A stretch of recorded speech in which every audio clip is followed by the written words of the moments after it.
Hello and welcome back, and that is right, we're looking at another Addlink A series SSD, and this is their middle of the pack, their second tier, their middle of the road SSD for PlayStation 5 upgrades, the A90. This is the SSD that takes advantage of the Phison E16 controller, 96 layer 3D TLC NAND, and it is their SSD that is reported at 5,000 megabytes per second performance there in sequential read. Now, what's really important about this SSD is to know that the PlayStation 5 has a recommended minimum benchmark of 5,500 megabytes per second. However, the way the PlayStation 5 benchmarks SSDs seems to be weirdly different than what we've seen in desktop PCs. And even though conventional PC benchmarks from things like Atto and AJA that are published on a lot of brands' websites openly state that their performance benchmarks in the case of this SSD, for example, are 5,000 megabytes per second,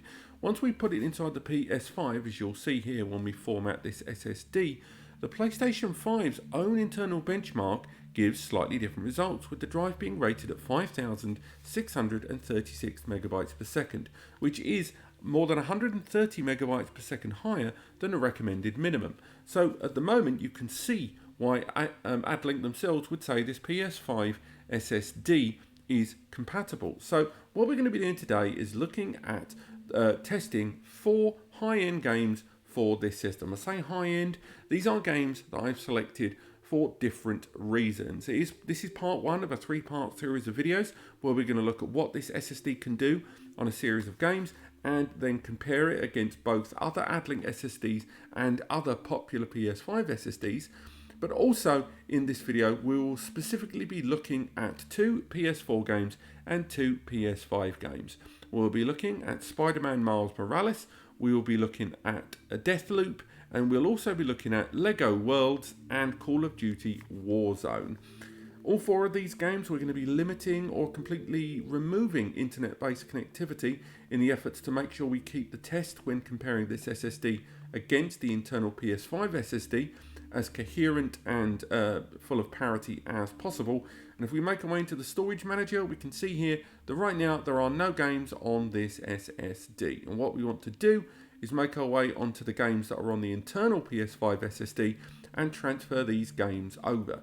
We're not only going to transfer over the games for today's video, we're going to transfer over a series of games for the next video as well. So 8 games in total, with 4 games in this video and 4 games in the next. So let's transfer over 485 gig of data. And while it does that, it's worth talking a little bit about the internal benchmarks on this system.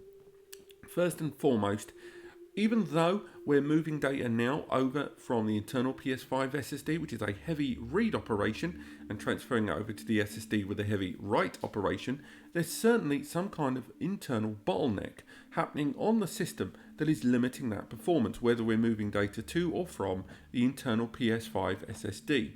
That maybe it's encryption, maybe it's compression. One way or another, there's something happening in the middle that is making sure that data between the two is not moving as fast as it could be due to another third-party process. So we don't include the moving of data, as you can see here on screen, because I don't think it's a viable test to show written data to the Addlink SSD, because every time I've moved this data, regardless of the SSD I've used, it always seems to take the same amount of time, whether you're reading or writing. So what I'm going to do is fast forward to the completion of the moving of these games and get started on our first game, SpiderMan Miles Morales. Okay, so the transfer has completed, all of those games have been moved over, and I guess without further ado, let's go straight into game number 1, which is of course SpiderMan Miles Morales. There you go, on the M2 SSD there at the bottom. So let's go straight into it, and again we are running 2 tests here. We're going to be going directly into the game in New York City, and on top of that we are going to be doing a fast travel load of the game. We're not going to include how quickly we can get to the title screen, because as you can see there on screen, there is all manner of publisher logos to wade through, and notwithstanding the fact that, you know, none of these assets take a particularly long amount of time to load, I don't think we could possibly say that the internal SSD is going to load this static FNV logo any quicker. But also, There's just little gain, so it's much better to assess from this point, and that's what we're going to do. So we're going to load in on 3, 2, 1. And again, it's how quickly we can get into the game.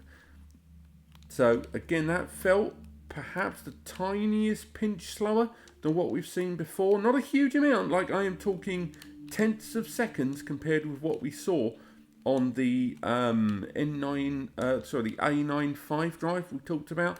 And I think, again, this video is about two things. One, assessing just how well this drive will compare in terms of performance versus the internal PS5 SSD is what we're seeing today. But in a future video coming soon, I will be comparing the A95, A90 and A92 Addlink SSD just to show you guys exactly why these drives are priced differently and how their architecture does make a difference all the way through. And again, it's more aggressive open world games that not only have large amounts of what is known as sequential data or big data, but also it's the ones where the games have got lots of smaller files, some of those big sandboxy open world games where the IOPS of a drive makes all the difference. And the A95 has a particularly high score in terms of IOPS and traditional performance, something that although the A92 and A90 have in quite high degrees, is still not of the same height as this. But for now, I'm seeing still absolutely fine frame rates there. I'm seeing no texture problems whatsoever, no drops in performance we're seeing all the way through. And we are running this on 30 frames per second fidelity mode. So we've got all of the visual assets behind it as well to push this nice and hard. But for now, let's go straight into that fast travel segment there. So what we're going to do is head right away to the top of the map here. And we're going to fast forward. I'll start again in 3, 2, 1. And there you go. Now we'll fast travel. Hopefully we'll come out from the subway. That felt a lot tighter that time. But again, you'll know more about that in the edit afterwards when we see just how well this has done. But for now, let's go ahead and keep moving along. And yeah, I think this is still running absolutely fine for me, exactly how I would like it.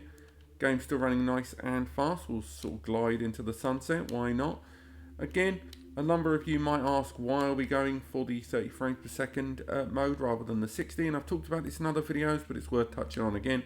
We're doing this because frames per second is largely going to be dictated by the GPU, the CPU, and even the memory to a degree. Whereas graphics, particularly in this modern generation where a lot of these visual assets are being pulled in terms of resources from the SSD, means that we want to go for the higher graphics setting rather than higher FMV to bench test the performance of any SSD, and that's what we've done here. But for now, this is passed with absolute flying colours in one of the flagship titles for the PS5. So let's move on to the next game, which is a much older title on the PS4 known as Lego Worlds. Now, Lego Worlds, for those that aren't aware, is like a cross between Minecraft and No Man's Sky. It is a complete sandbox open world creation game. And again, a lot of freedom. I don't think it's anywhere near the credit it deserves. I'm just going to quickly load in a new game on a disc. Sorry for the break in recording there. It's just because I wanted to get the next game after this, Deathloop, loaded into the disc tray there. And again, we're loading this from the Addlink A90 SSD right now, but this has got an incredibly slow loading time just to the desktop regardless of the storage media you use. So I thought I'd use this time to insert the Deathloop SSD, the Deathloop CD I should say, or let's be honest, Blu-ray, and make sure that is ready for when we do our next test there. Don't worry, any games that are running with a disc, the disc is only there for authentication purposes. All of the data has been moved over to the internal system in its entirety. It's only there so the system will play the game. So in order to make sure this is as seamless as possible, I chucked that in there. But for now, what we want to do is head to the main option menu. And then from there, we want to go ahead and create a creative mode. This sandbox mode here, again, we've already created quite a few already. As you can see, these are all sandbox modes that I've created already. All of them are completely empty terrains at the largest possible capacity. But in order for fairness, I am going to create a random world every single time for these videos. So it's a huge world that we're creating there. And on top of that, we're using every single biome that the game has to offer. So we want to introduce as many potential assets for the game to have to pull from. And again, a lot of these assets won't be generated unless we enter that area of the game, but it does force a lot of kind of pulling of data onto the system in order to generate these worlds. So for now, it's going to create the biome, and there we are at the top. So from here, we can go ahead and start loading in 3, 2, 1. Again, this is completely the offline mode. So again, there's no online connectivity that's a problem here. And what's happening as we go through this is the game is now getting ready for some of the larger assets. So half of this loading screen is dedicated to the bigger, more common assets that are utilized in the world of LEGO Worlds. And a latter part, as you can see there, of this loading is utilized when going into the world there, as the world is being generated with some of the finer points, such as some of the visual assets, some of the AI assets on their vehicles, that sort of thing. So again, we can make our way into LEGO Worlds here as we make our way down onto the surface of the planet there. And again, it's completely random where you land on the planet. So again, you're not going to see the same thing either side of the screen. But for now, as we can see there, we're on this new world. So again, I can generate a vehicle for us here. So what we'll do is we'll go for some sort of flight-based vehicle there. So let's go for something with a little bit of airborne behind it. Let's go for perhaps a small plane. Why not? Let's load ourselves a small plane, jump into it, and then what we're going to do is fly around the map in order to get a better view on the world we've created, but also to see if there's any difficulty. Now, you're going to see those textures pop in. I say textures, those assets. That's the way this game is built. And again, if we look behind us, we're able to see that the same thing is happening to the textures behind us as we continue.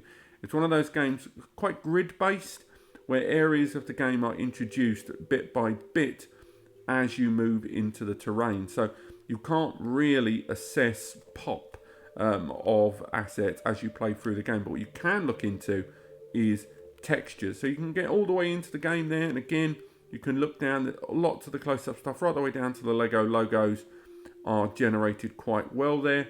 We can make our way through the world, better come out of that camera angle. And again, we've created this world quite evenly using all of the tools available to us there. And again, you can go all the way down to the near ground zero level by drilling into the ground or continue moving around.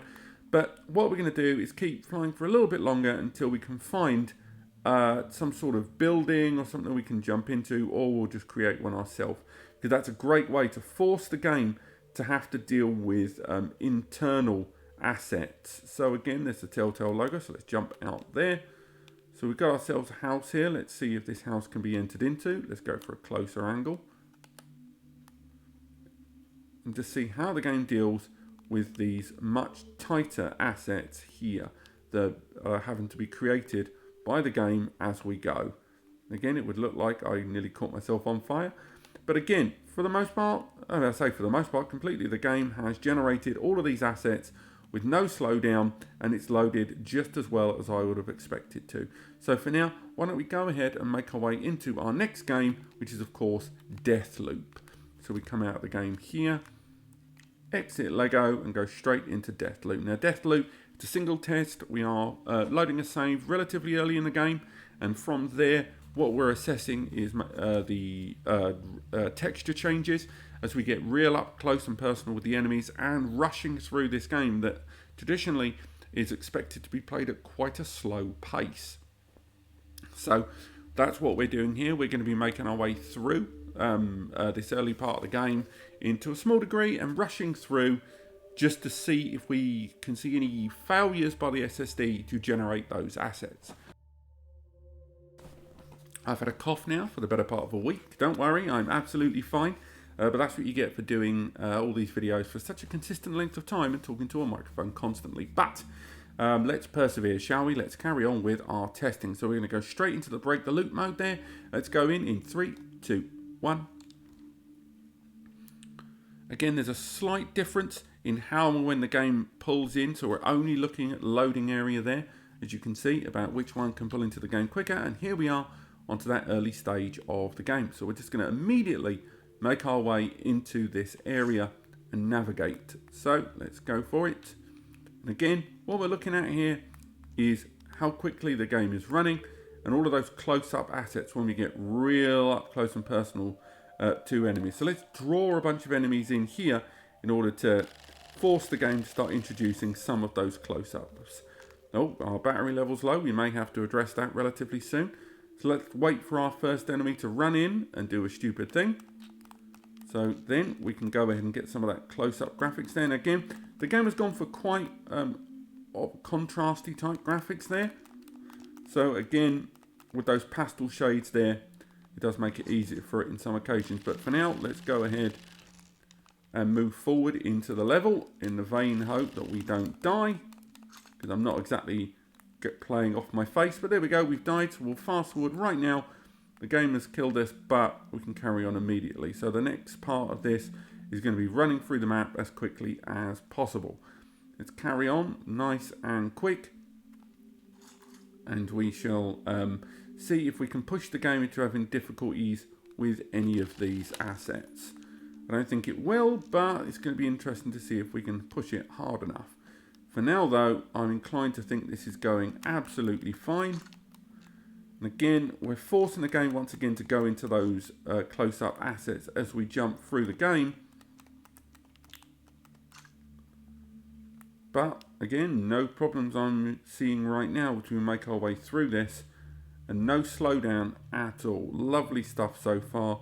We're seeing nothing but smooth playthrough, which is what we want to see.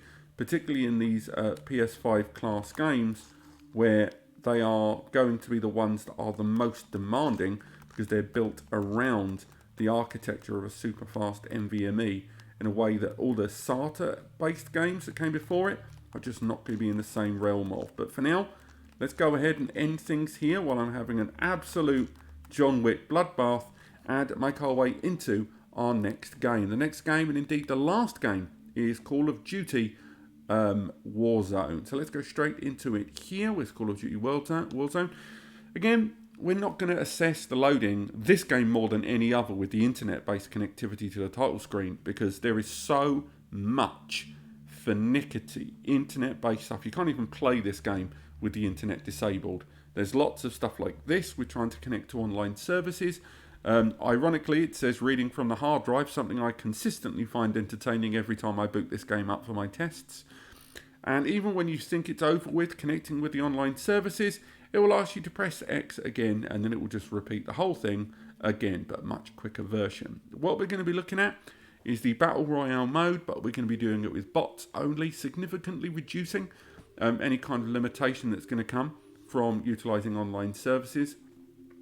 And when we're in the game, all we're going to be looking at really is both the frame rate. Let's get the game loaded up. So 1, 2, 3.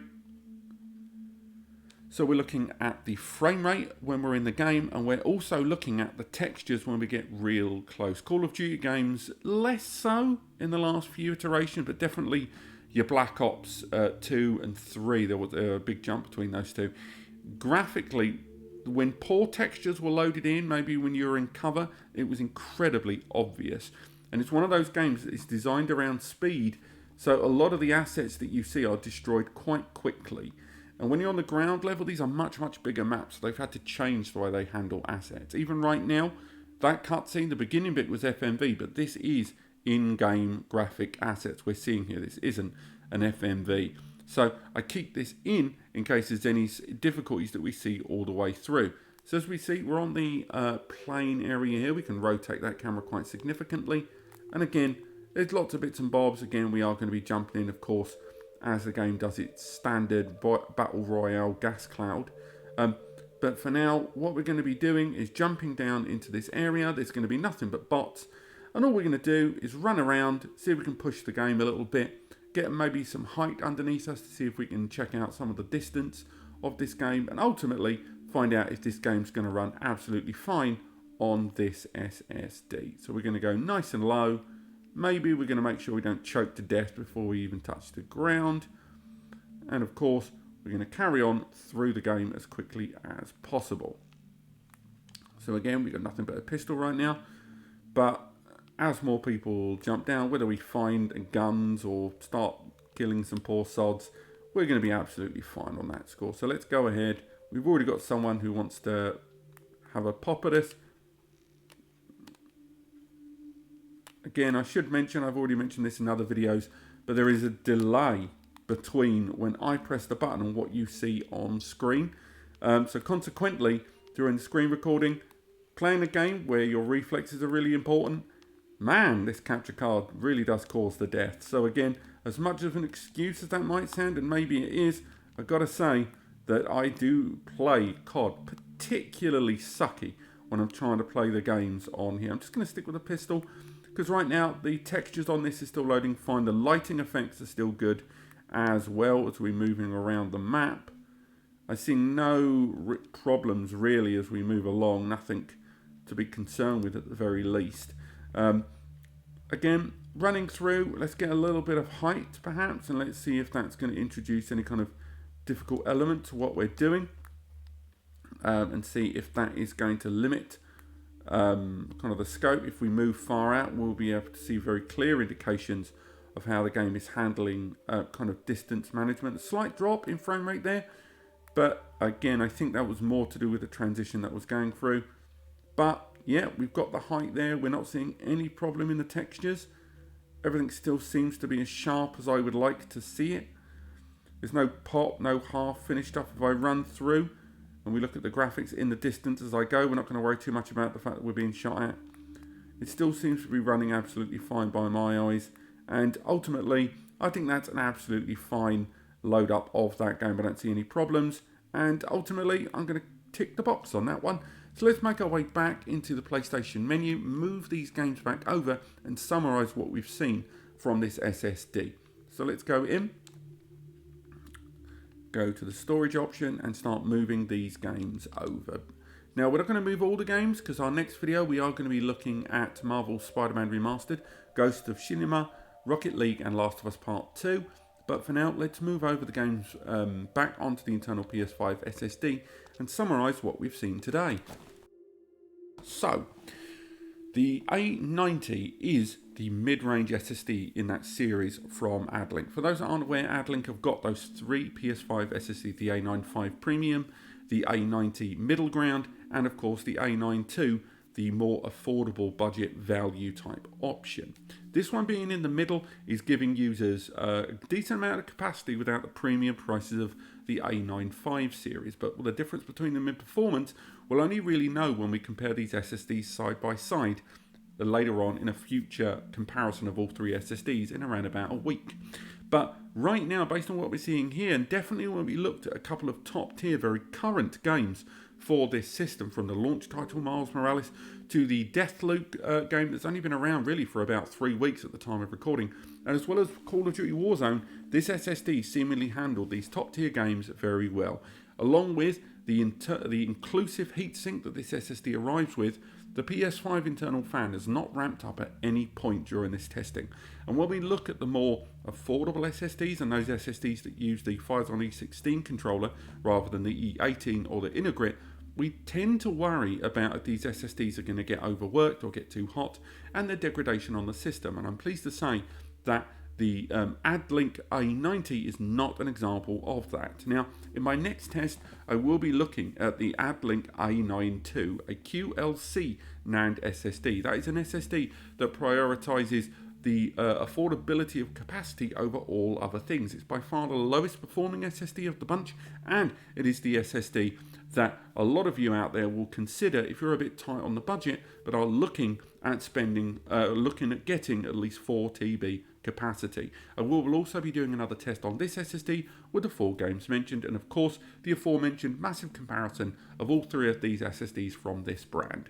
If you have enjoyed this video, click like. It helps me understand what I'm doing right in these videos and makes each one better than the last. If you want to stay tuned for more PS5 testing, not just of the Addlinks, but of multiple SSDs and of course big face-offs and comparisons later, then do click subscribe or the bell to be notified, and do use the links in the description to both the free advice section over on NASCompares and links to all of the Addlink SSDs for you to purchase. Again, if you use those links, it won't cost you any extra, and I get a little bit of a kickback from the likes of Amazon that help me make more videos. Thank you so much for watching, and I will see you next time.